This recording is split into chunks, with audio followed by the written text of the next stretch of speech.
तो हेलो दोस्तों, आज अपन को पढ़ना है अध्याय 4 का।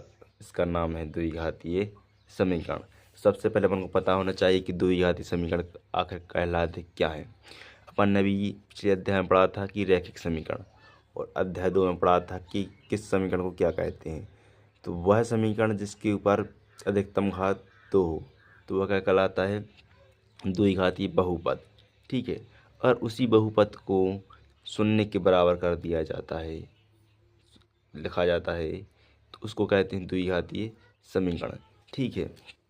इसको अपन जैसे कि माना कि अपन ने क्या है कि ए एक्स स्क्वायर धन बी वाई धन सी। अब एक क्या होगा, एक द्विघातीय बहुपद होगा। क्या होगा, ये द्विघातीय बहुपद। ठीक है, क्योंकि ये शून्य के बराबर नहीं है। तो अब इसी प्रकार द्विघातीय समीकरण क्या है, तो ए एक्स स्क्वायर धन बी वाई धन सी बराबर 0। ये क्या है, द्विघात समीकरण है। क्या है, द्विघाती समीकरण, क्योंकि इसको इस द्विघाती बहुपद को बनने शून्य के बराबर रख दिया तो क्या हो गया, है द्विघातीय समीकरण। यहाँ पर जो अपन को ए दिख रहा है, ए बी और सी, क्या दिख रहा है अपन को, ए बी और ए सी। तो ये क्या होते हैं, मूल वास्तविक संख्या होती हैं। क्या होती हैं, वास्तविक संख्या होती हैं। ए बी और सी ये क्या होती हैं, वास्तविक संख्या होती है। मतलब यहाँ पर जो ये संख्या होती हैं, तो यहाँ पर हम कोई भी संख्या ले सकते हैं, 0 1 2 3 4 5 6 7 8 9। लेकिन यहाँ पर जो ए लिखा है, क्या एक ए लिखा है, क्या लिखा है, ए किसके बराबर नहीं हो सकता, 0 के बराबर नहीं हो सकता। अगर क्योंकि अगर ये 0 के बराबर हो गया, ठीक है, तो जब 0 कोणा का इसमें होगा एक्स स्क्वायर में होगा तो ये भी 0 हो जाएगा। तो फिर ये क्या बन जाएगा, एक रैखिक समीकरण बन जाएगा। क्या बन जाएगा, रैखिक समीकरण। तो ये क्या द्विघाती समीकरण नहीं कहलाएगा। इसलिए ए का मान कभी भी 0 नहीं होता। अगर ए का मान 0 होता है तो ये द्विघाती समीकरण नहीं होता। ठीक है। तो ये क्या कहलाते हैं, द्विघातीय समीकरण। अब इसके बाद अपन को द्विघाती समीकरण, देखो आपने पिछली कक्षा में अध्याय 2 में पढ़ा ही होगा कि द्विघाती समीकरण होते हैं या द्विघाती बहुपद होते हैं, और उनके अपन शून्यांक निकालते हैं। तो द्विघाती बहुपद के 2 से अधिक शून्यांक नहीं होते। कितने शून्यांक होते हैं, केवल 2 या 1। ठीक है। तो 2 से अधिक शून्यांक नहीं होते। उन शून्यांकों की भी क्या कहते हैं, मूल कहते हैं। उसके अपन समीकरण के मूल भी कहते हैं, और उनको क्या कहते हैं, शून्यांक कहते हैं। शून्यांक और मूल क्या होते हैं, दोनों एक ही होते हैं। तो अपन इसको एक बार लिख सकते हैं, क्या कि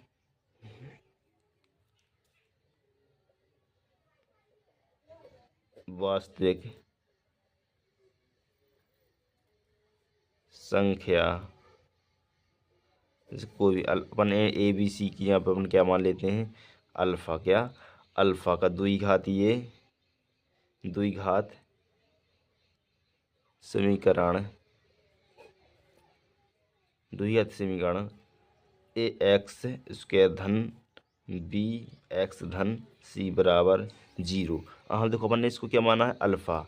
एक्स है, ए एक्स, इनको अपन ने क्या माना है, अल्फ़ा माना है। ठीक है, कि मूल्य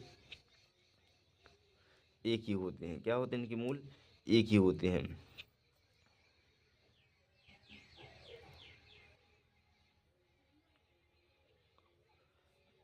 एक मूल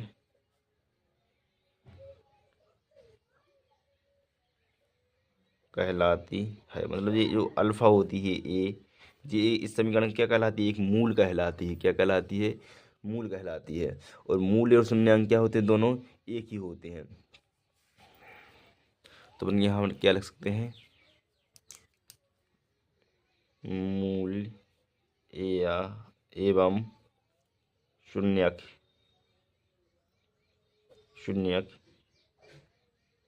एक ही होते हैं।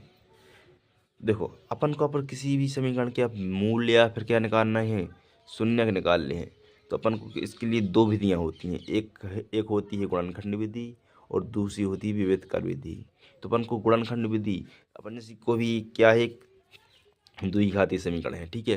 तो इस द्विघाती समीकरण को अपन को गुणनखंड विधि से जब इसके शून्य या फिर मूल्य ज्ञात करने होते हैं, मूल ज्ञात करने होते हैं, तो अपन को क्या करना होता है, इन द्विघाती समीकरण को दो रैखिक समीकरणों में क्या करना होता है, खंडित मतलब विभाजित करना होता है या फिर खंड करना होता है, ठीक है। तो इसी को अपन क्या कहते हैं, गुणनखंड विधि। और उस रैखिक समीकरण को क्या करना होता है, शून्य के बराबर लिखकर उनको हल करना होता है। तो उनके अपन क्या होते हैं, मूल्य प्राप्त होते हैं, या फिर क्या होते हैं, शून्य प्राप्त होते हैं, ठीक है। और दूसरी विधि होती है विभेदकर। तो विभेदकर का एक सूत्र होता है -b++ माइनस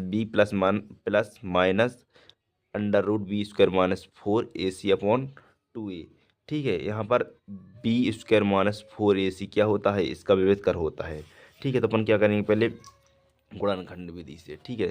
तो गुणनखंड विधि जैसे कि अपन ने मान लिया कि कोई द्विघाती समीकरण ax² धन bx धन c बराबर 0 है, ठीक है। ये क्या है, द्विघातीय समीकरण है। अब इसका अपन को क्या करना है, मूल ज्ञात करना है। तो अपन इसको क्या करना पड़ेगा, रैखिक समीकरण में इन दोनों तीनों को क्या, इस द्विघाती बहुपद को क्या करना पड़ेगा, या फिर द्विघाती समीकरण को क्या करना पड़ेगा, द्विघाती रैखिक समीकरण में परिवर्तित करना पड़ेगा, ठीक है।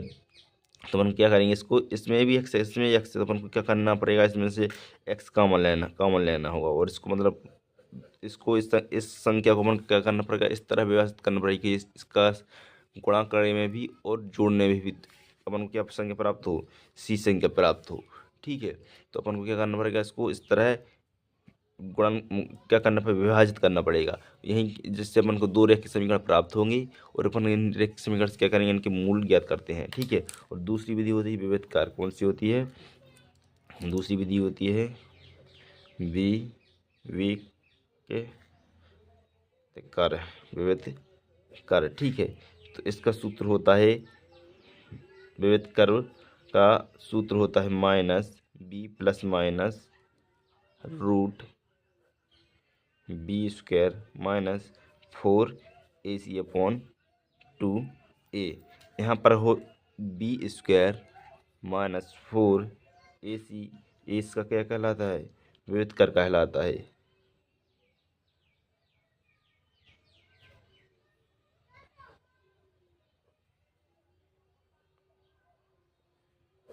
ये क्या है, इसका विभेदकार है, ठीक है।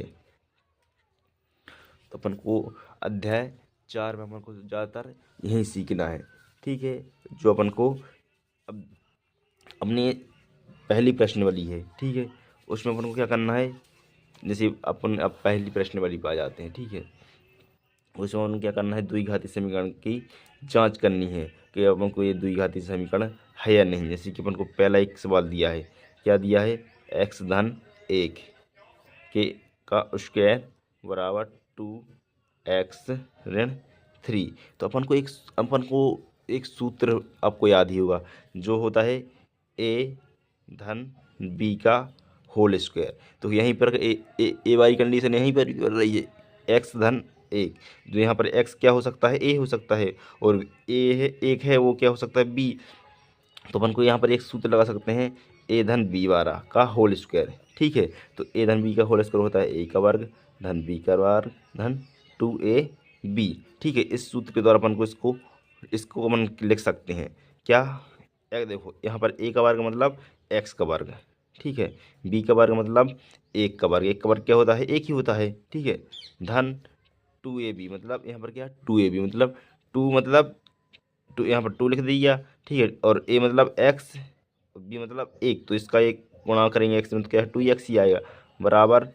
अब इसका अंदर करेंगे, कोष्टक के अंदर गुणा करेंगे, तो इसका यहाँ पर आ जाएगा 2x है ना, 6, 3 दूनी 6, ठीक है। अब यहाँ पर दोनों ये 2x और 2x क्या है, दोनों बराबर में है, तो कट जाएंगे। तो यहाँ पर आ जाएगा x² धन 1, और इस ए ऋण का 6 इस तरफ आ जाएगा, तो प्लस का 6 बराबर 0। यहाँ पर x² धन 7 बराबर क्या आ गया, 0। एक द्विघाती समीकरण है कि नहीं।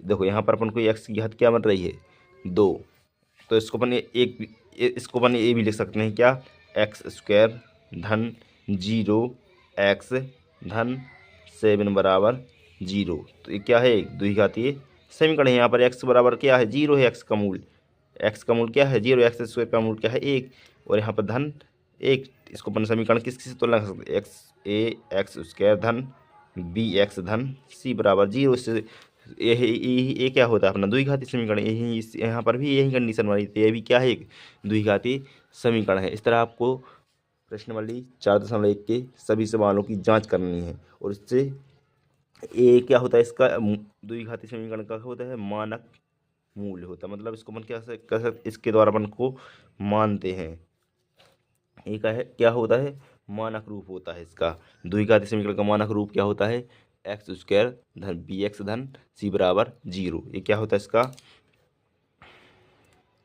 मानक रूप होता है।